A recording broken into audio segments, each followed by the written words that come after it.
เอาสบายดีทุกคนนี่เขาก็ตำมะฮุ่งบ่ได้พิเศษอย่างเนาะมื้อนี้ก็ได้ก็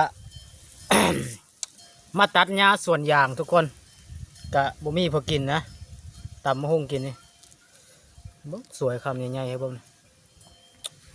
ป๊อดนี่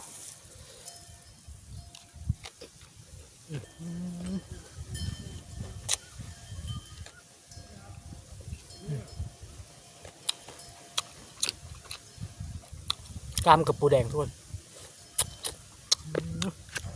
อาหารบ้านเนาเฮา